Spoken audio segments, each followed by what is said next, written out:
Ada satu musuh yang tak terlihat tapi selalu hadir. Ia tak bersuara tapi berisik di dalam kepala. Ia tak pernah menyentuh tubuhmu, tapi bisa membuat tidurmu terganggu, langkahmu ragu, dan harimu terasa berat. Namanya overthinking. Ia muncul diam-diam. Kadang saat malam sunyi, kadang di tengah keramaian. Ia menyamar jadi analisis, berpura-pura jadi perencanaan. Tapi sesungguhnya, ia hanya membuat kita terjebak dalam pusaran pikiran yang tak pernah selesai. Banyak orang terlihat baik-baik saja dari luar, tapi di dalam pikirannya sibuk bertanya, apa aku cukup baik? Kenapa tadi dia bersikap seperti itu? Bagaimana kalau nanti gagal? Haruskah aku berkata jujur atau diam saja? Satu pertanyaan memunculkan pertanyaan lain, hingga akhirnya tubuhmu duduk di satu tempat, tapi pikiranmu telah menjelajahi 1000 kemungkinan yang belum tentu terjadi. Inilah fenomena yang begitu umum, tapi jarang disadari. Kita menyebutnya memikirkan sesuatu secara berlebihan, tapi sejatinya ini adalah bentuk dari ketidaktertiban batin. Dan yang lebih dalam lagi, ini adalah bentuk penderitaan yang kita ciptakan sendiri. Filsuf Stoik melihat gejala ini bukan sebagai hal remeh, tetapi sebagai gejala dari hilangnya kejelasan tentang apa yang sebenarnya berada dalam kendali kita. Kita tersesat bukan karena jalan terlalu gelap, tapi karena kita terlalu sibuk menyalakan lampu ke arah yang salah. Overthinking bukan sekedar kebiasaan buruk yang bisa dihentikan begitu saja. Ia adalah akibat. Akibat dari cara kita memandang hidup, akibat dari sistem nilai yang kita anut, akibat dari bagaimana kita menyikapi ketidakpastian, kegagalan, dan penerimaan diri. Stoikisme hadir bukan untuk mengajarkan kita bagaimana cara berpikir lebih cepat atau membuat keputusan lebih efisien, tapi ia mengajarkan kita bagaimana menghadapi kehidupan secara utuh, dengan hati yang tenang dan pikiran yang jernih. Karena di tengah dunia yang semakin bising, yang paling langka bukanlah informasi, tapi kejernihan batin. Bukan kekayaan materi, tapi ketenangan jiwa. Jadi jika kamu merasa pikiranmu terlalu sibuk, terlalu penuh, terlalu ribut, tenang. Kamu tidak sendiri, dan kamu tidak salah. Tapi mungkin sudah waktunya untuk belajar. Bukan untuk berpikir lebih banyak, tapi untuk berpikir dengan lebih bijak. Mari kita mulai perjalanan ini. Kita akan menyelami akar dari overthinking, bukan dari sudut pandang modern yang terburu-buru, tapi dari pandangan stoik yang telah teruji oleh waktu. Sebuah pandangan yang tidak hanya membantu kita berpikir lebih jernih, tapi juga hidup lebih damai.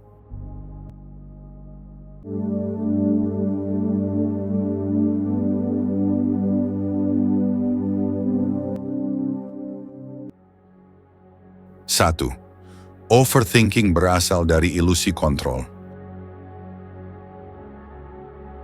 Bayangkan kamu sedang berada di sebuah kapal layar, di tengah samudra. Angin bertiup kencang, ombak datang tak terduga. Apa yang bisa kamu lakukan? Mengendalikan arah angin? Tidak, tapi kamu bisa mengendalikan arah layar. Begitulah hidup, tapi sayangnya banyak dari kita justru sibuk mencoba mengatur arah angin. Overthinking seringkali lahir dari satu kesalahan mendasar. Kita ingin mengendalikan hal-hal yang berada di luar kendali kita. Kita ingin orang lain menyukai kita. Kita ingin semua keputusan kita dihargai. Kita ingin dunia berjalan sesuai harapan kita. Dan ketika realitas tak sesuai rencana, pikiran kita mulai menciptakan berbagai kemungkinan. Kita ulang adegan-adegan yang sudah terjadi. Kita bayangkan skenario-skenario yang belum tentu terjadi. Kita membangun percakapan yang tidak pernah diucapkan. Semua itu terjadi karena kita ingin memegang kendali penuh atas hidup. Padahal kenyataannya, sebagian besar dari hidup ini memang tidak bisa kita kontrol. Epictetus berkata, beberapa hal berada dalam kekuasaan kita, beberapa tidak. Dan hidup bijak adalah belajar membedakan keduanya. Ketika kamu overthinking tentang hasil wawancara kerja, tentang tanggapan orang terhadap ucapanmu, atau tentang masa depan yang belum datang, berhentilah sejenak. Tanyakan dengan jujur, Apakah ini berada dalam kendaliku? Kalau jawabannya tidak, maka lepaskan. Karena tugas kita bukan mengatur hasil, tugas kita hanya mengatur sikap. Dan dengan melatih diri untuk melepaskan yang di luar kendali, kita memberi ruang bagi kedamaian untuk masuk ke dalam hidup kita. 2. Overthinking muncul karena takut ketidakpastian. Banyak orang ingin hidup damai, tapi menolak ketidakpastian. Padahal ketidakpastian adalah bagian dari hidup. Maka kita pun berakhir seperti seseorang yang ingin berenang tanpa mau basah. Manusia cenderung takut pada apa yang tidak pasti. Kita ingin rencana yang jelas, jawaban yang pasti, masa depan yang bisa ditebak. Tapi hidup tidak seperti matematika. Ia tidak menawarkan jawaban yang pasti atas semua pertanyaan kita. Dan karena tidak bisa menoleransi ketidakpastian, kita mengisi kekosongan itu dengan dugaan, asumsi, dan kekhawatiran. Overthinking adalah mekanisme mental untuk menciptakan ilusi kepastian. Kita pikir, kalau kita cukup banyak memikirkannya, kita bisa mengontrol hasilnya. Padahal yang terjadi justru sebaliknya. Kita makin cemas, makin bingung, dan makin lelah. Stoikisme mengajak kita untuk tidak melawan ketidakpastian, tapi berdamai dengannya. Marcus Aurelius menulis, "Jangan menakuti dirimu sendiri dengan bayangan masa depan. Hadapilah apa yang datang satu persatu dengan nalar yang tenang dan hati yang siap." Jiwa yang kuat bukanlah yang tahu semua jawaban, tapi yang bisa tetap tenang meskipun belum tahu apa yang akan terjadi. Belajarlah untuk berkata, "Aku tidak tahu dan tidak apa-apa." Karena dari ketenangan itulah kita justru bisa melihat segala sesuatu dengan lebih jernih. 3. Overthinking berakar dari perfeksionisme dan takut gagal.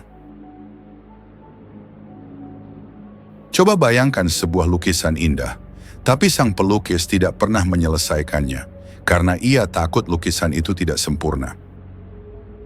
Begitu juga dengan hidup kita, terlalu sering kita tidak melangkah karena takut hasilnya tidak seperti yang kita bayangkan. Perfeksionisme seringkali menyamar sebagai standar tinggi, padahal seringkali ia justru bentuk lain dari ketakutan. Takut gagal, takut dikritik, takut terlihat lemah, dan disitulah overthinking muncul. Kita terus menimbang-nimbang, memikirkan semua kemungkinan, mencari waktu yang tepat, menunda karena merasa belum siap. Sampai akhirnya kita diam di tempat, tidak berbuat apa-apa tapi sangat lelah. Seneca, filsuf stoik Romawi, menulis, "Bukan karena waktu kita terlalu pendek, tapi karena banyak waktu kita habiskan untuk hal yang tidak perlu." Tindakan akan selalu mengalahkan rencana yang sempurna, tapi tidak pernah dilakukan. Jika kamu merasa terlalu banyak berpikir, tapi terlalu sedikit bergerak, mungkin yang kamu butuhkan bukan jawaban, tapi keberanian, bukan kesempurnaan, tapi ketegasan. Ambil langkah, meskipun kecil, karena dari situlah kejelasan akan muncul. 4. Overthinking disebabkan oleh terlalu banyak konsumsi, terlalu sedikit refleksi. Di zaman ini, kita tidak kekurangan informasi, kita justru tenggelam di dalamnya. Tapi ironisnya, makin banyak kita tahu, makin sulit kita tenang. Setiap hari kita disuguhi ratusan konten, notifikasi, komentar, analisis, pendapat, data. Tapi seberapa sering kita berhenti dan bertanya, apa semua ini benar-benar perlu untukku? Overthinking terjadi ketika pikiran kita penuh, tapi tidak teratur. Kita memikirkan terlalu banyak hal sekaligus, tapi tidak benar-benar merenungi satupun. Stoikisme mengajak kita untuk hidup dengan kesadaran, untuk menyaring informasi, untuk memilih yang penting dan mengabaikan yang tidak perlu. Seperti kata Marcus Aurelius, "Jika kamu tidak ingin terganggu, jangan izinkan dirimu terganggu." Pikiran adalah taman. Jika kita membiarkannya ditanami oleh semua yang datang dari luar, jangan heran jika yang tumbuh adalah semak liar. Ambillah waktu untuk refleksi. Diam. Bertanya kepada diri sendiri, apa yang sedang aku rasakan? Apa yang aku butuhkan, bukan hanya yang aku inginkan. Dengan begitu, kita tidak hanya mengurangi overthinking, tapi juga membangun kekuatan batin yang jernih dan dalam. 5. Overthinking adalah pelarian dari emosi yang tidak kita akui.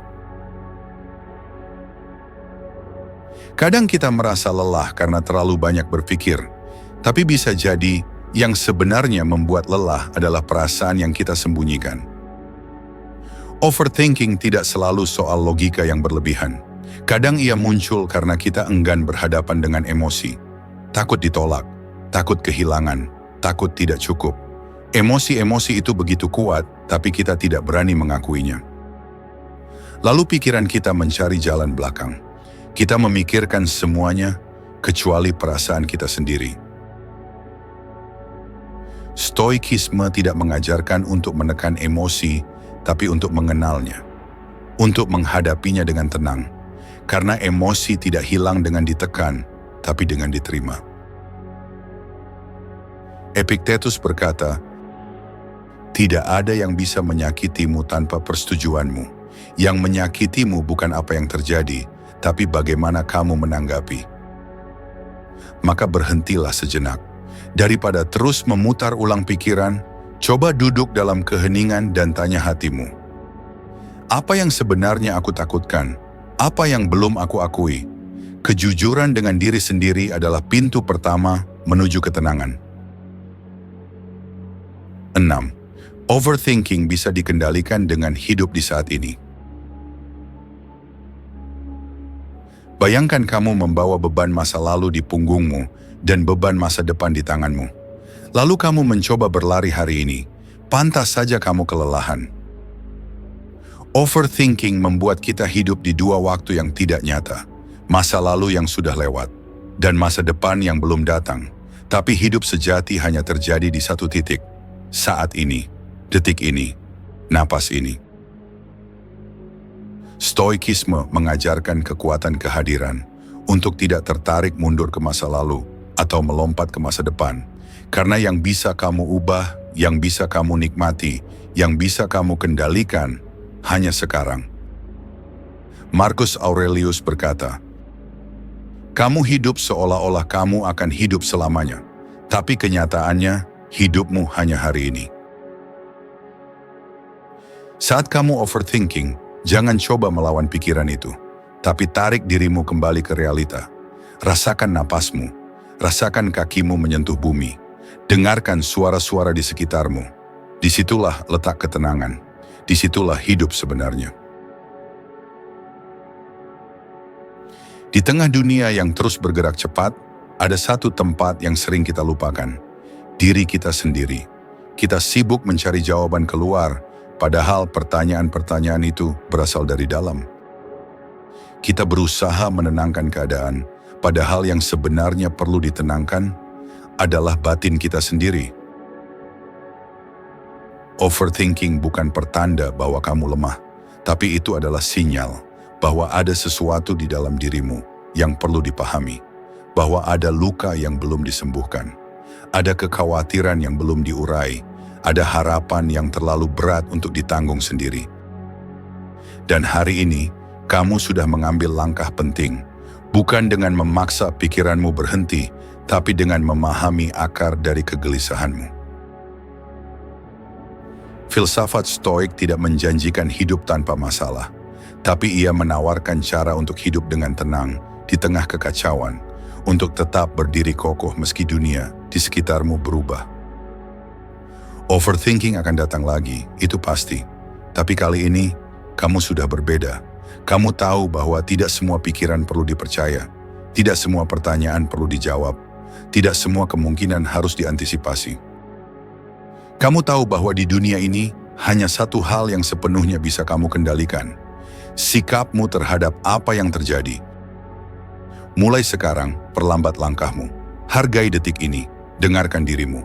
Lepaskan hal-hal yang bukan tanggung jawabmu, dan kembalikan perhatianmu pada apa yang bisa kamu lakukan hari ini. Tidak semua pertarungan harus dimenangkan, Tidak semua kekhawatiran harus dipecahkan. Kadang, yang kamu butuhkan hanya satu, menjadi hadir sepenuhnya. Di sini, sekarang.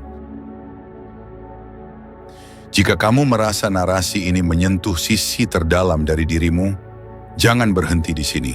Bagikan pemahaman ini pada orang lain yang mungkin sedang tenggelam dalam pikirannya sendiri. Beranilah untuk hidup lebih jernih. Beranilah untuk melepas yang tak bisa kamu kendalikan. Dan jika kamu ingin melangkah lebih dalam perjalanan stoikisme ini, ikuti terus konten kami, karena ketenangan bukan hanya untuk hari ini, tapi untuk seumur hidupmu. Setelah kamu menonton video ini, tulis di komentar, "Aku mau hidup lebih tenang." Biarkan algoritma membawa ketenangan ke lebih banyak orang. Jangan lupa klik tombol like dan subscribe-nya, dan bagikan video ini. Jadikan kebijaksanaan sebagai gaya hidupmu. Karena dunia sudah terlalu penuh dengan kebisingan, tapi kamu bisa jadi sumber ketenangan untuk dirimu dan orang lain.